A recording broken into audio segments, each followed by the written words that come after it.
Sejam muito bem-vindos, amigos do MLS Brasil, ouvintes do MLS Connection. Eu sou o Paulo Canova, trazendo para vocês mais uma edição do podcast que hoje, mais uma vez especial, vai tratar exclusivamente dos dois resultados desastrosos da seleção dos Estados Unidos no início das duas primeiras rodadas do hexagonal final da CONCACAF. Comigo aqui hoje estão Guilherme Torres, do MLS Brasil, e Júnior Ribeiro, do MLS da Depressão. Mas antes da gente falar da equipe do Jürgen Klinsmann, duas notícias que movimentaram aí o mundo do soccer nessa semana foram as saídas de Frank Lampard e Steven Gerrard da MLS. Os dois ingleses estão deixando a Liga Norte-Americana e agora tem aí futuros incertos na sua carreira, mas o que está certo é que Frank Lampard não joga mais pelo New York City FC e Gerrard não joga mais no Los Angeles Galaxy da Califórnia. Meus amigos, para introduzir vocês no programa, eu já quero jogar essas duas tristes novidades aí que aconteceram. Como é que vocês analisam a saída desses dois craques da MLS? Bom, valeu, Paulo, abraço, Guilherme, abraço, amigos ouvintes do MLS Connection. Pois é, dois grandes nomes das duas últimas temporadas, caras que trouxeram muitos torcedores novos para a Liga, acabaram anunciando os seus desligamentos das respectivas equipes. O Lampard não deu muitos indícios do que vai fazer, ele tem propostas ainda dentro da Major League Soccer, dizem que Orlando e Galaxy querem a sua contratação, e o Gerrard parece que ele vai voltar para a equipe do Liverpool para ser assistente técnico do Jürgen Klopp. Mas a grande questão a respeito desses dois é que Gerrard e Lampard foram para a MLS imaginando o final de carreira dos sonhos, mas eles descobriram uma liga muito mais difícil e forte do que eles imaginaram. O Gerrard imaginava-se campeão de uma liga finalmente, o Lampard em determinado momento até deixou um time um pouco de lado para voltar à Inglaterra a jogar pelo Manchester City. Então foram dois jogadores que tiveram uma impressão errada da MLS, chegaram lá, viram que a liga era um pouco mais forte e tiveram dificuldades de adaptação. Em determinado momento o Lampard foi até considerado a pior contratação da MLS, mas claro, ele conseguiu reverter isso nesta temporada. E o Gerrard teve altos e baixos e não conseguiu realmente ser aquele jogador que era no Liverpool. A saída deles foi até assunto da nossa coluna, né, no site Goal essa semana. A gente falou sobre a saída deles e o que eles representaram para a Liga. Eu acho que nenhum dos dois foi muito mal na MLS. Tiveram momentos ruins, tiveram momentos bons, mas o interessante dessa discussão é entender como o perfil desse jogador designado está mudando um pouco. No começo de 2015 a gente viu os dois serem contratados, embora só tenham chegado no meio do ano. Junto com eles veio o Kaká, veio o David Villa, o Drogba também.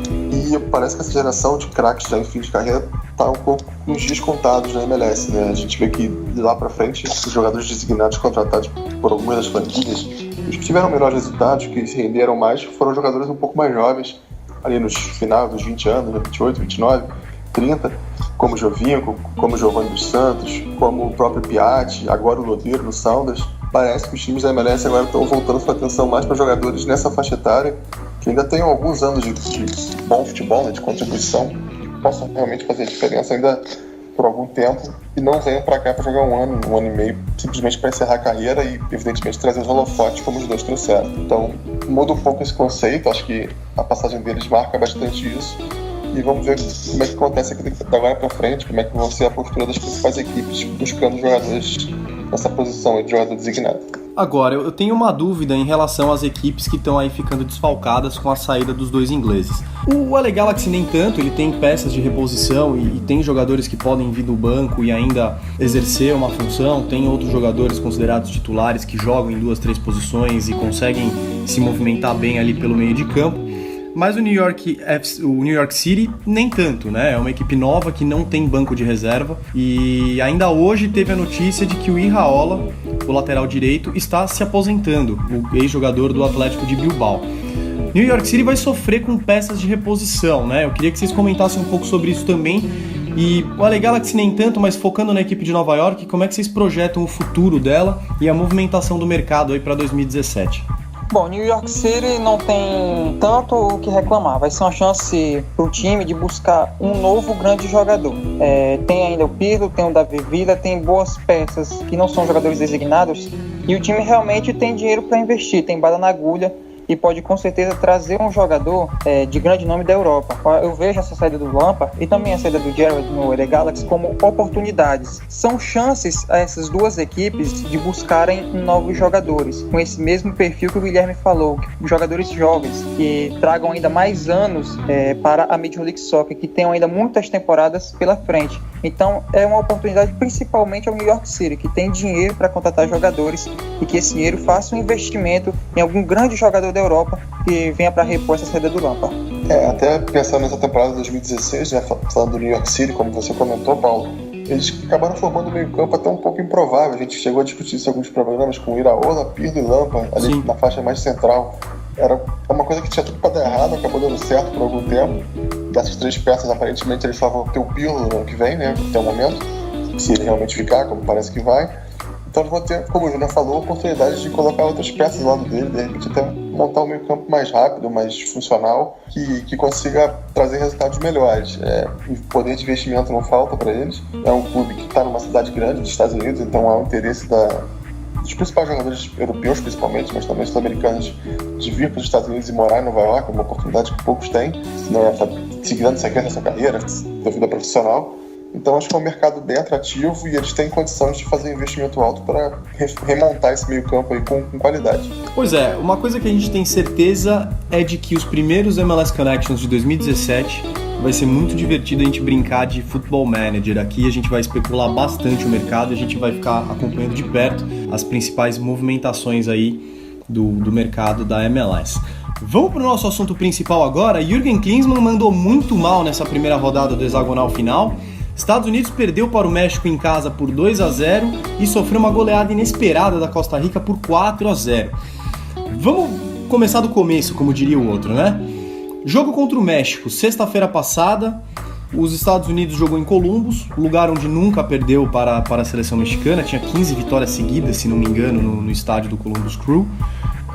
Lugar estratégico escolhido pelos americanos para essa partida. O 2-0 foi ao contrário, né, pessoal? O que aconteceu nessa partida contra o México aí pro ouvinte que não conseguiu acompanhar o jogo, que lembrando não foi transmitido no Brasil? O placar do jogo na verdade foi 2-1, né? 2-1, perdão, verdade, 2-1. Os Estados Unidos acabou marcando um gol com o Bobby Wood. Realmente foi um choque muito grande, né? Essa derrota. Não que os Estados Unidos não pudessem perder pro México, que é um time muito forte, muito qualificado, especialmente do meio para frente. Mas causou muita estranheza a maneira como os Estados Unidos jogou. O time parecia ter se encontrado naquele 4-4-2 com o Sacha pelo meio, com o Bedoya, e para esse jogo, meio que inexplicavelmente, o Klinsmann montou um 3-5-2 com 3 zagueiros, 5 no meio. O time perdeu o começo do jogo, se perdeu em campo completamente, tomou o primeiro gol. Tanto é que um dos assuntos discutidos na imprensa americana foi que logo com 28, 30 minutos do primeiro tempo, quando o guardado saiu machucado, os Estados Unidos mudaram o esquema e voltaram a jogar com 4 zagueiros. E isso teria surgido a partir de uma conversa do Bradley e do Jermaine Jones com o Klinsmann. Eles teriam corrido ao banco e falado, olha, deu errado, tá dando errado, tem que ajeitar, e teriam saído para um 4-4-2. Então realmente chamou a atenção essa questão dele botar um esquema num jogo tão importante, botar peças que não vinham jogando ali, botou o Bessler na defesa, o Gonzalez seria o substituto natural do Cameron, depois reformulou para um 4-4-2 com o Bessler de lateral esquerdo, o Johnson que saiu da lateral esquerda para jogar de meia direita. Então realmente causou uma confusão muito grande, uma falta de entendimento do porquê dessas opções. No segundo tempo, com o time já no 4-4-2, os Estados Unidos jogaram melhor, controlaram melhor o jogo, mas não conseguiram fazer o gol, e o México deu uma chance no escanteio, já no finalzinho, realmente um jogo que foi praticamente o único chute a gol do México no segundo tempo. O Rafael Marques, o interminável Rafael Marques, subiu mais que a defesa, desviou de cabeça e fez o gol da vitória. Então realmente foi um resultado que colocou muita pressão sobre o Klinsmann pela maneira como ele aconteceu, né? A imprensa, os torcedores, todo mundo julga aqui que ele errou, que ele vacilou nessa escalação, fez opções ruins, e por isso o time foi derrotado nesse primeiro jogo. Então, foi um resultado péssimo para a seleção norte-americana. O Klinsmann escolheu um clássico contra o maior rival para inovar, trazer uma nova formação, uma formação que ele não tinha testado em uma partida oficial.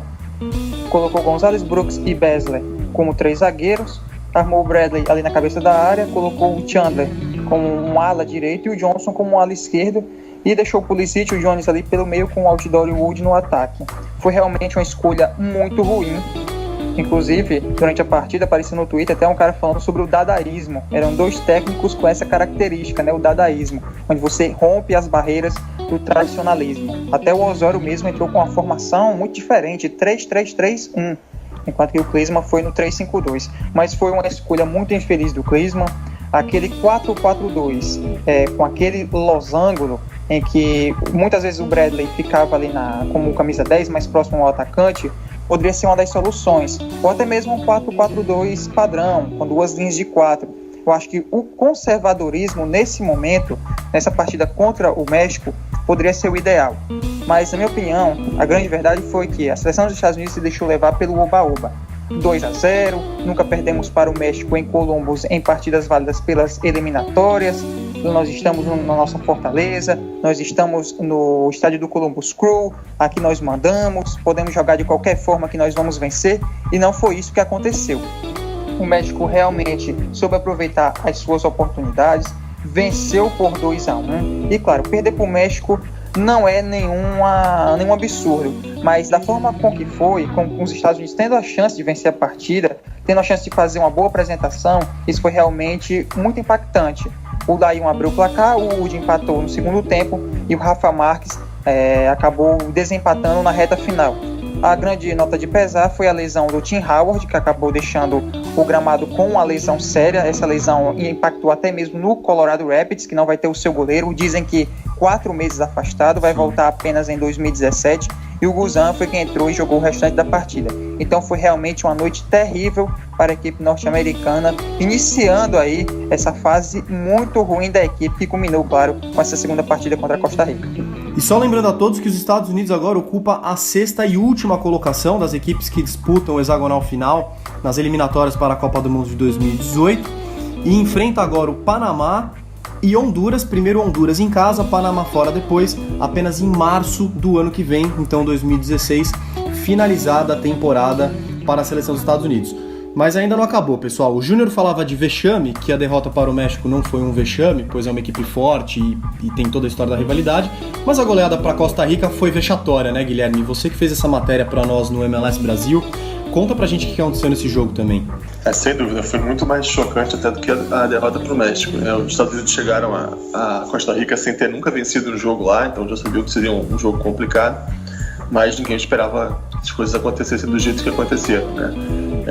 Novamente o Klinsmann escalou o time no 4-4-2, na formação que terminou o segundo jogo, mas novamente com jogadores em fora de posição. O Bessel saiu jogando como lateral esquerdo, o Fabian Johnson como meia direita.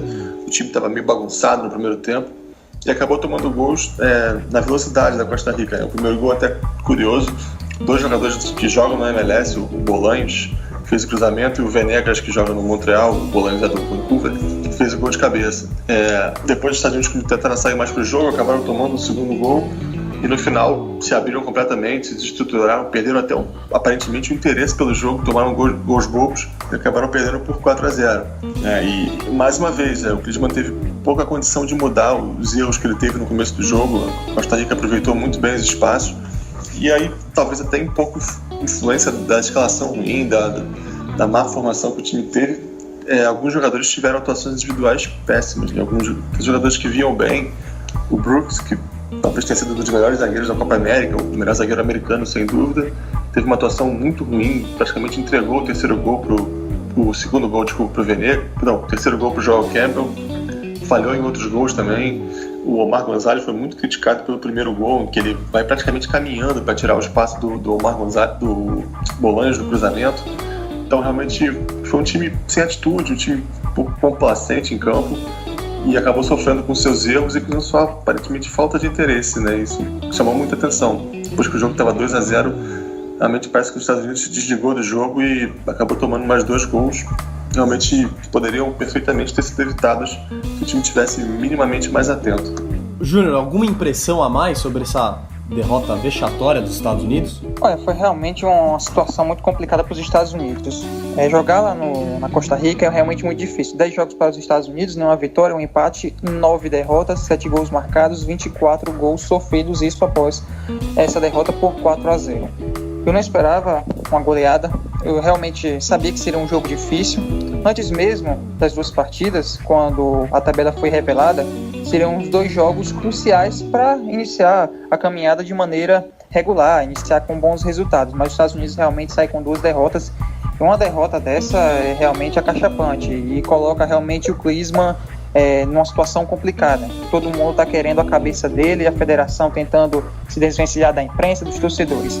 Mas os Estados Unidos, até que, entre aspas, aguentou a Costa Rica no primeiro tempo. Só veio tomar o gol do Venegas já aos 44 minutos. Mas a atuação em geral dos Estados Unidos foi realmente muito fraca. Foi uma atuação que você não vê ali uma seleção norte-americana. Jogadores como Bradley, o próprio Brooks, atuaram muito mal nessa partida. Eles não conseguiram se encontrar. E a Costa Rica conseguiu aquilo que se esperava da seleção da Costa Rica. Aproveitou também os erros norte-americanos. Para lembrar que o torcedor da Costa Rica tem muito ressentimento pelo aquele jogo lá no estádio do Colorado Rapids, aquele jogo da neve.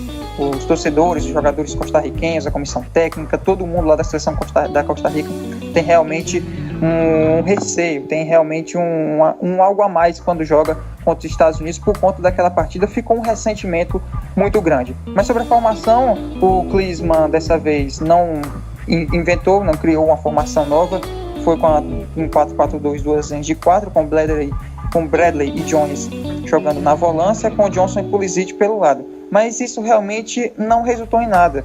E olha que a equipe da Costa Rica foi com o Venegas, que é um jogador de lado de campo, jogando como centroavante. E mesmo assim, a defesa norte-americana passou sufoco com isso. Eu não gosto muito quando o Klinsmann arma uma defesa com jogadores muito altos, com jogadores que não conseguem se sair bem no mano a mano. Você coloca o Beasley, que é um zagueiro típico, aquele zagueiro que ele não tem muita qualidade técnica. Você coloca ele para jogar como lateral esquerdo, vai ser muito complicado, principalmente quando o Brian Ruiz cai por aquele lado. E o Chandler, eu não tenho muita confiança nele, é um jogador até que razoável, mas realmente também não teve uma noite muito boa. E claro, o Brooks teve uma das piores noites da sua carreira com a camisa da seleção norte-americana e falhou muito. Esse 4-0 preocupa bastante, porque nesse hexagonal, de todas as equipes, 5 têm chances de ir para a Copa do Mundo. Só Trinidad e Tobago que está realmente um pouco abaixo. Os Estados Unidos não podem vacilar, porque se vacilar, aí vem Costa Rica, Panamá, México e a própria Honduras e passam à frente da seleção norte-americana. Agora, é inegável que, após esses 2 resultados, o que se comentasse na imprensa norte-americana era o possível afastamento de Jürgen Klinsmann do cargo de técnico da seleção dos Estados Unidos. Bruce Arena já foi especulado, ou melhor, não houve nenhuma conversa oficial até onde sabemos. Alguns veículos afirmam que houve já assim um contato prévio, mas dizem que o técnico do LA Galaxy pode retornar ao comando da seleção dos Estados Unidos. Queria saber de vocês, primeiro, se vocês têm alguma informação a mais sobre isso e o que vocês imaginam, se realmente é o momento de Jürgen Klinsmann deixar o cargo da seleção e se Bruce Arena é de fato o melhor nome para assumir a equipe nacional nesse momento. Hoje surgiram outros 2 nomes nomes de possíveis substitutos, caso realmente o Klinsmann venha a sair. Um deles é o Peter Vermes, o treinador do Sporting Kansas City. Segundo a imprensa americana, ele já estaria na lista junto com o Bruce Arena, seriam as 2 opções iniciais. E a terceira opção seria o Tab Ramos, que hoje trabalha na seleção sub-20. Ele jogador que tomou aquela cotovelada do Leonardo na Copa de 94, ficou conhecido por essa jogada. São os 3 nomes que se especulam aqui. Muito se diz que o momento para a mudança seria esse, se realmente for o caso de se fazer uma mudança. Porque em janeiro tem aquele camp de abertura de temporada, então o novo treinador teria tempo para convocar os jogadores que ele deseja, para fazer testes, fazer treinamentos, em vista dessas partidas de março. Então há uma expectativa que algo possa acontecer nos próximos dias. Houve até a informação que hoje haveria a tal reunião do Klinsmann com o Sunil Gulati, que é o presidente da Federação Americana, mas essa notícia já foi desmentida pela Federação Americana. O Klinsmann aparentemente está na Alemanha, no encontro diplomático do Barack Obama com a chanceler da Alemanha, me faltou Angela Merkel. Então esse encontro não aconteceria hoje. E realmente eu acho que nesse ponto de vista faz sentido. Se você realmente pensa em mudar o treinador, que se faça agora, enquanto há tempo de um novo treinador chegar. E outra teoria que tem sido bem veiculada aqui é que a ideia não seria trazer um treinador novo, totalmente indiferente à situação da seleção. Então seria ter alguém com conhecimento de causa, porque realmente não há muito tempo para se recuperar esses pontos perdidos. Então, nesse caso, o nome do Bruce Arena acho que ganha bastante força. Foi um cara que passou bastante tempo na seleção e poderia retomar esse trabalho, poderia levar o time à frente nesses próximos meses. O presidente da Federação Americana também disse que não está excessivamente preocupado com essa situação, que lógico que não é bom começar perdendo, mas que ele lembra que na última eliminatória o México classificou com 11 pontos no hexagonal. E ainda tem 8 jogos pela frente, essa é a vantagem do hexagonal. São 10 jogos para cada time, então 8 jogos para cada time, perdão. Então você tem uma margem de pontos muito grande e isso pode realmente ajudar os Estados Unidos a recuperarem esse terreno perdido aí. Na minha opinião, é melhor você trocar de técnico agora, com tempo para você fazer alterações, baixar um pouco essa poeira após esses resultados ruins, do que você esperar março, ter um resultado ruim contra Honduras, por exemplo, um empate em casa, chegar lá no Panamá e tomar um sacode do Panamá. Aí você já vai estar com 4 rodadas, faltando 6 jogos, e aí você está lá com o Klinsmann ainda do carro. Se vai mudar, que mude agora, mas que mude para um nome que venha realmente para dar uma cara nova à seleção norte-americana. Eu não concordo com a chegada do Bruce Arena, se realmente isso se concretizar. Eu acho que é um retrocesso da seleção norte-americana. Há vários bons nomes na própria Major League Soccer que podem dar certo. Sim. Os saudosistas também querem o Bob Bradley, mas não, deixa o Bob Bradley lá no Swansea, deixa ele fazer a carreira dele na Premier League. Vai ser bom para o futebol norte-americano ter um técnico se dando bem no futebol inglês, tá no time do país de Gales. Então procurem nomes dentro da Major League Soccer que entendam o atual cenário e o atual momento do futebol norte-americano, que não venham com conceitos ultrapassados, que não venham pensando naqueles Estados Unidos que eram franco-atiradores onde entravam. Entendam que os Estados Unidos agora têm uma liga forte, tem um nome a zelar perante ao futebol mundial e tem que bater de frente com o México e que não pode tropeçar diante de equipes como Costa Rica, como Panamá, como Honduras e Trinidad e Tobago. Tem que realmente ser uma segunda força para bater de frente com o México na CONCACAF, porque o senso comum indica aqui que lá na CONCACAF é México e Estados Unidos e o resto. E isso tem que prevalecer e os Estados Unidos tem que realmente bater de frente com o México. E isso tem que começar com um novo técnico. Se vai mudar, que mude agora e que não espere até a 4ª rodada depois de março. Male comparando, ter um novo técnico hoje nos Estados Unidos seria no Brasil o efeito Tite, né? Pelo menos é o que a gente espera, que chegue um novo treinador com uma cabeça diferente, que conheça o material humano que se tem dentro dos Estados Unidos e que possa desempenhar um bom trabalho. O Guilherme comentava agora dos nomes que estão sendo especulados para assumir o cargo. Jason Kreis também foi especulado como um possível novo treinador aí da seleção dos Estados Unidos. Não sei dizer o quanto isso seria possível ou não, todos os nomes eu acho que têm chances iguais. O que eu quero fazer uma pergunta para vocês eu respondo na sequência, Guilherme e depois Júnior. Só diga o nome do treinador que você escolheria hoje, se tivesse nas suas mãos escolher quem comandaria os Estados Unidos a partir de agora. Para mim, Jess Marsh. Jess Marsh do New York Red Bulls é realmente um grande nome. Isso pensando em trazer um técnico da Major League Soccer. Mas se a federação quiser trazer um nome de fora, Roberto Mantini, ex-Manchester City, Inter de Milão, também para mim é um nome interessante. Eu tô com vocês. Eu iria de Jess Marsh ou talvez com o Peter Vermes. Eu acho que ele faz um trabalho muito regular e muito interessante no Sporting KC nos últimos anos.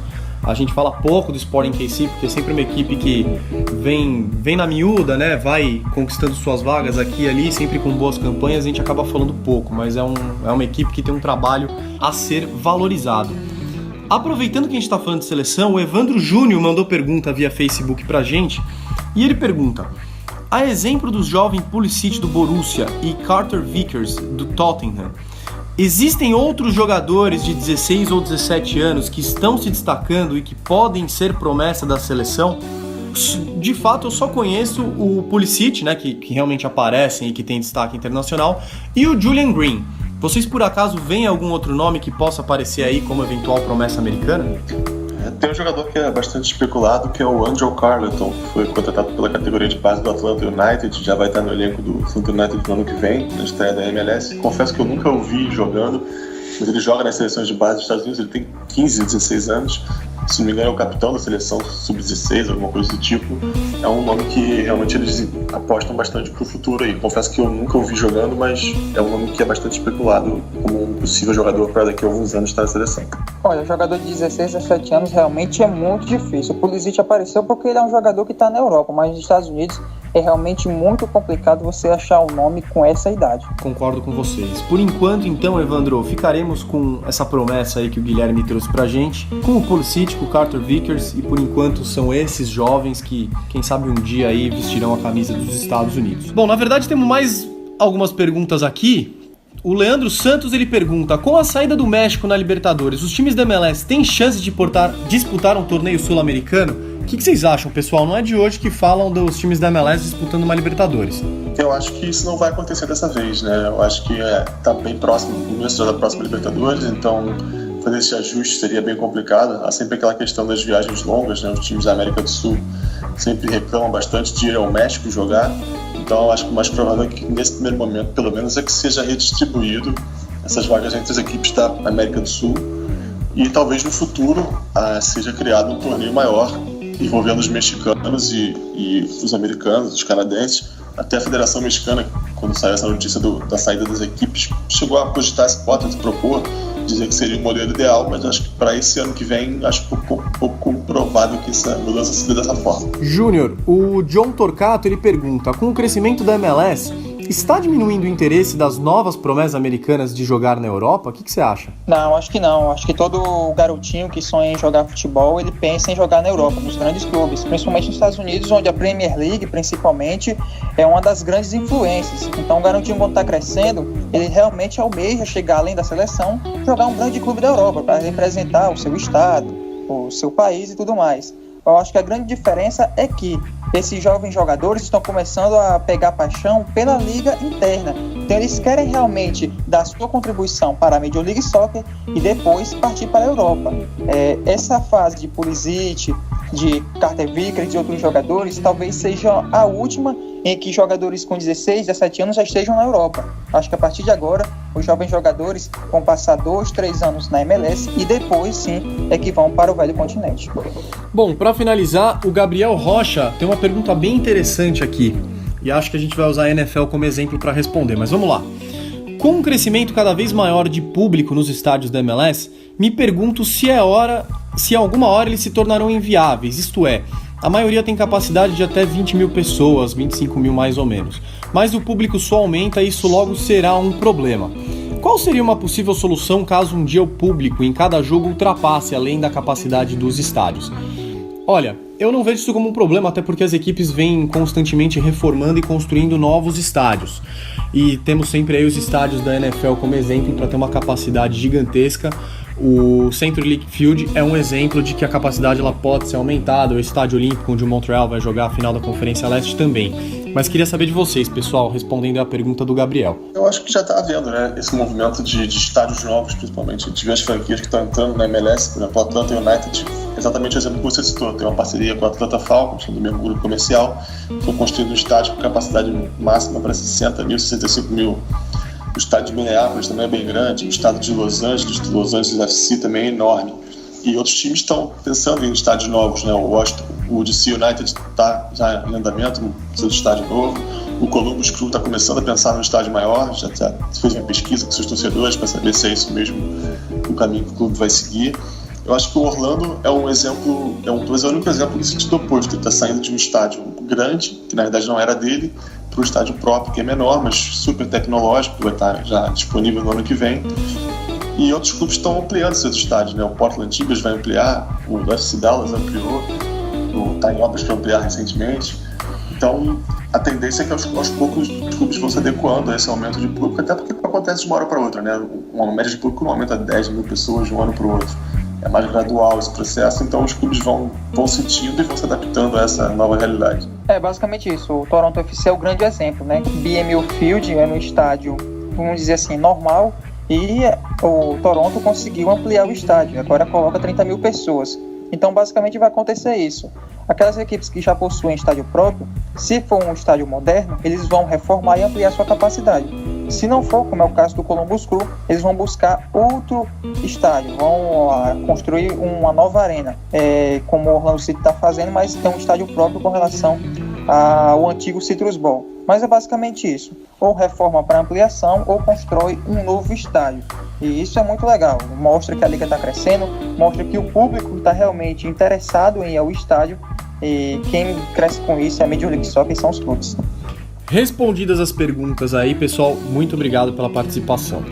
Pessoal, para finalizar o nosso programa e para o ouvinte não achar que a gente passou batido nisso, hoje era realmente um programa mais rápido para a gente não deixar passar em branco os resultados da seleção dos Estados Unidos, mas vamos falar rapidinho de Major League Soccer. A rodada volta na próxima terça-feira, dia 22 de novembro, e teremos o Montreal Impact recebendo o Toronto FC na primeira partida da final da Conferência Leste, e o Seattle Sounders na primeira partida da final da Conferência Oeste recebe o Colorado Rapids, que, como o Júnior bem lembrou, não vai contar com Tim Howard, o grande herói da classificação do Colorado para esta final. Começando pela final canadense, a gente comentou sobre isso no programa passado, mas rapidamente, só para a gente não deixar passar esse assunto também, vocês mudaram de opinião? O que vocês estão esperando aí ao longo dessa semana? As equipes puderam descansar, puderam treinar? Qual que vocês acham que vai ser o panorama dessa final da Conferência Leste aí, rapidamente falando? Olha, eu acho que para esse primeiro jogo, se você quer apostar, eu apostaria no empate. O Montreal Impact vai jogar em casa, casa cheia, já vendeu mais de 50 mil ingressos no Estádio Olímpico, está bem perto de esgotar a lotação de 61 mil ingressos. Então vai jogar com casa cheia contra o Toronto, que na minha opinião é um time que vem jogando melhor, que está um pouco melhor. Então eu apostaria no empate com gols aí, 1-1, 2-2, acho que tem tudo para ser um jogo equilibrado. Dois times que têm um estilo de jogo que se completam, o Toronto um pouco mais agressivo, o Montreal sai bem no contra-ataque. Então acho que a gente vai ver gols nesse jogo aí, mas você acredita numa igualdade. Acho que 1-1, 2-2 seria um placar justo para esse jogo. Vai ser um grande jogo, Piatti contra Giovinco. Eu espero muitos gols, mas acredito que o Montreal, pelo fator casa, vai levar melhor diante do Toronto. Mas, claro, o Toronto aí tem totais chances de marcar gols fora de casa. Eu falo gols, 2 ou 3. Espero que essa partida realmente tenha muitos gols, mas, na minha opinião, o Montreal é favorito para esse primeiro jogo. Já foram vendidos 55 mil ingressos e a expectativa do Montreal é bater o recorde de mais de 61 mil, que foi o público da final contra o América da CONCACAF Champions League. Eu tô com vocês, eu acho que é uma partida com cara de empate, mas o Montreal ele tem um certo favoritismo por jogar em casa, tá criando essa atmosfera toda diferente. Eu acho que vai ser uma partida, dessas duas finais, eu acho que sem dúvida é a partida mais interessante de acompanhar por se tratar de um clássico. Não é todo dia que a gente vê Montreal e Toronto disputando uma vaga, seja ela onde for, e ainda mais desta forma, inédita, numa final de conferência da Major League Soccer. Na outra final de conferência, acho que a gente pode ser que mudemos um pouco de opinião, né? Uma baixa importante do lado do Colorado, Tim Howard não joga mais essa temporada. Da mesma forma, pessoal, uma análise aí dessa partida, o que vocês esperam para esse encontro do Seattle Sounders com o Colorado? Nesse primeiro jogo eu acho que tá Sounders jogando em casa, um time que está muito bem, se encontrou realmente na reta final da temporada. Sobre a baixa do Howard, realmente é uma perda grande, né, do ponto de vista de experiência, de ser um cara acostumadíssimo aos jogos decisivos, embora o Zach McMath, que vai entrar no lugar dele, tenha saído muito bem na primeira metade do ano, né, antes da chegada do Howard. Realmente é uma perda nesse sentido de ser um cara acostumado à decisão, um cara que decidiu, né, o jogo contra o Galaxy, a disputa de pênaltis, na verdade, pegou 2 pênaltis, não precisa falar mais nada.